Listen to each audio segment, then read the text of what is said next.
Assalamualaikum warahmatullahi wabarakatuh. Perkenankan saya Sri Nismayana, mewakili teman-teman kelompok saya, Ayu Andita Astalia Esket, Marini SPD, PAUD, Dr. Farida Yulianti SHSE MM, dalam mempresentasikan artikel yang berjudul Strategi dan Solusi untuk E-Bisnis yang Mendukung Netral Karbon.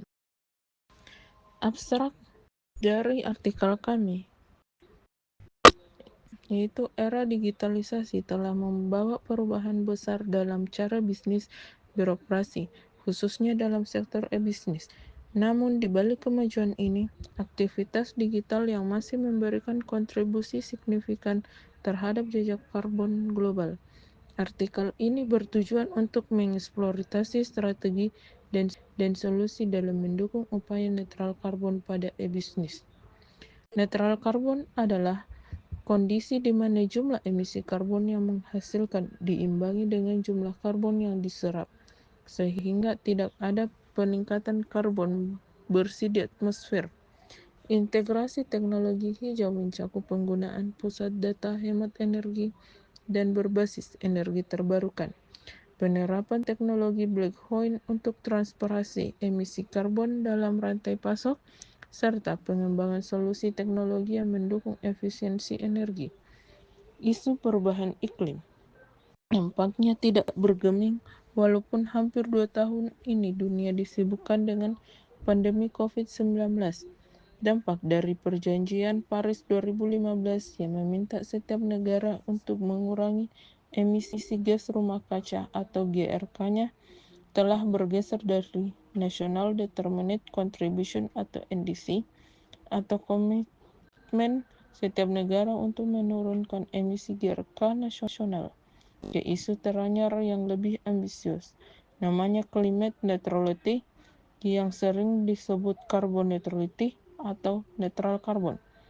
Kata kunci yang dapat kami ambil dari abstrak di atas ada 4, yaitu netral karbon, teknologi hijau, lintas pemangku, dan gas rumah kaca. Pendahuluan dari artikel yang kami buat yaitu transformasi menuju ekonomi netral karbon menjadi salah satu prioritas global, termasuk Indonesia. E-bisnis yang berkembang pesat memiliki dampak lingkungan yang signifikan dan kesadaran konsumen yang rendah. Dampak lingkungan dari e-bisnis yaitu konsumsi energi tinggi, yang kedua emisi karbon dari logistik, dan yang ketiga limbah elektronik. Tujuan dari artikel ini adalah untuk memberikan panduan strategis bagi pelaku e-bisnis dalam menerapkan pendekatan netral karbon. Fokus utamanya adalah yang pertama, mengidentifikasi teknologi hijau yang dapat diintegrasikan dalam operasional e-bisnis. Yang kedua, menjelaskan peran kolaborasi lintas sektor dalam menciptakan ekosistem bisnis yang lebih berkelanjutan. Dan yang ketiga, menyediakan studi kasus sebagai referensi praktis untuk implementasi strategi keberlanjutan. Latar belakang dari artikel ini adalah jika kita melihat gambar pertama pada ilustrasi perdagangan karbon, hutan menjual biaya penyerapan emisi pada pabrik. Begitu pula pabrik membeli biaya penyerapan emisi ke hutan. Pabrik menghasilkan karbon dioksida dikirimkan ke hutan. Dan pada gambar pasar karbon,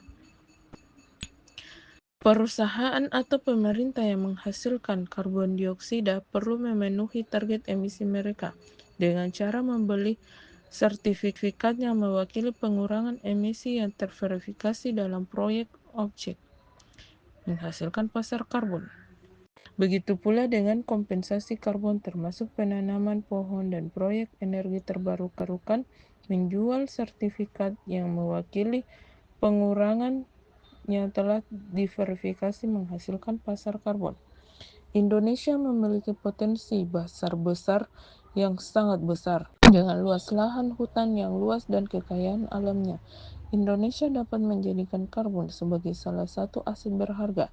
Pasar karbon merupakan suatu mekanisme yang memungkinkan negara atau perusahaan untuk menjual atau membeli kredit karbon sesuai dengan jumlah emisi yang dihasilkan.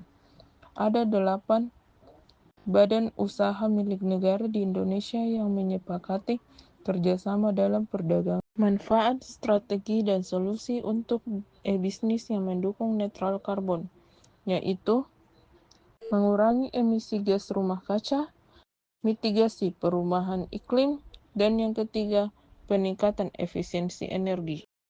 Metode penelitian yang kami ambil dari artikel ini yaitu pendekatan penelitian.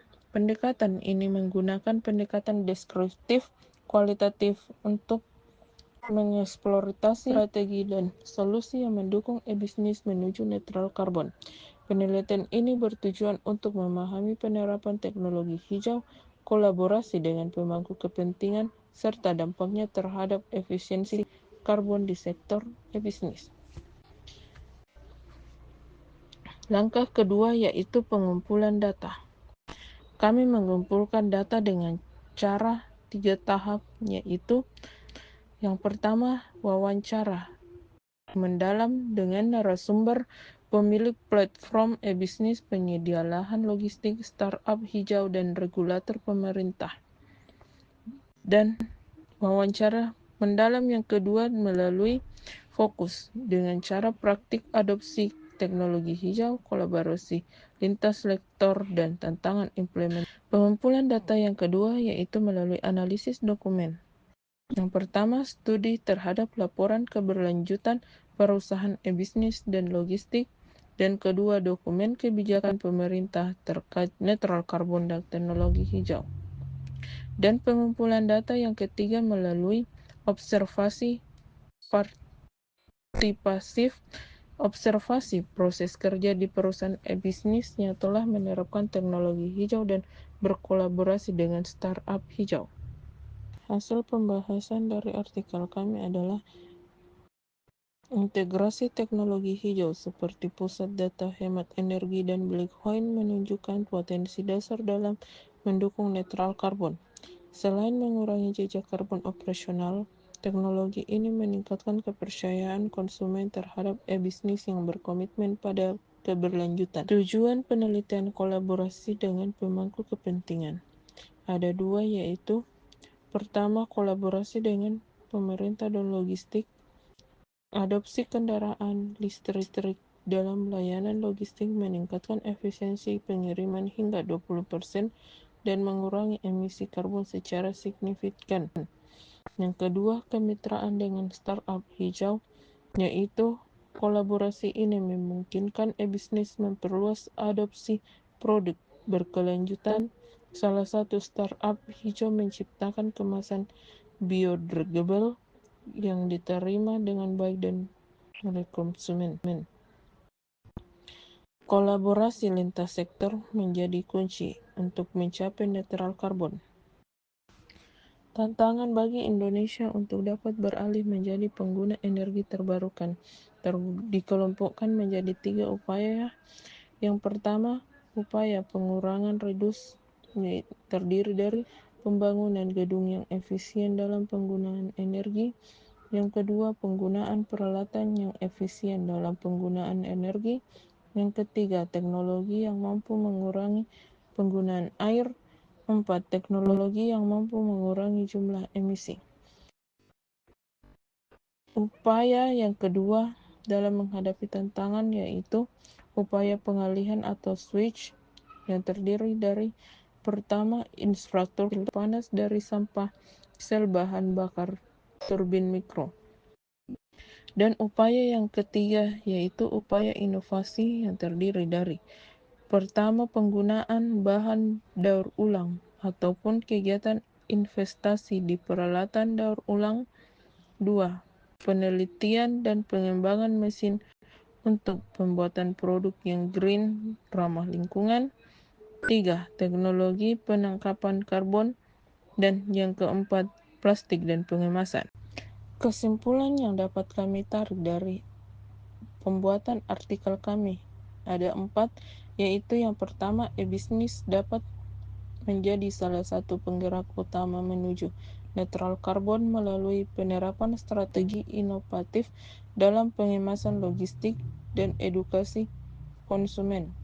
Yang kedua, teknologi hijau seperti pusat data hemat energi, Blackhoin untuk transparansi rantai pasok karbon, dan penggunaan energi terbarukan menawarkan solusi praktis yang dapat diimplementasikan untuk mengurangi jejak karbon. Yang ketiga, perlu adanya reformasi legislasi Green Tax karena pengaturan pajak lingkungan tersebar di berbagai undang-undang. Ada kebutuhan mendesak untuk konsolidasi dan reformasi legislasi. Dan yang keempat, keberhasilan dalam menerapkan strategi ini membutuhkan komitmen jangka panjang, inovasi berkelanjutan, dan dukungan dari seluruh pemangku kepentingan. Penutup, mari bersama-sama mendukung transisi ke energi terbarukan dengan bertindak sekarang. Demikianlah presentasi artikel kami. Atas perhatiannya, kami ucapkan banyak terima kasih.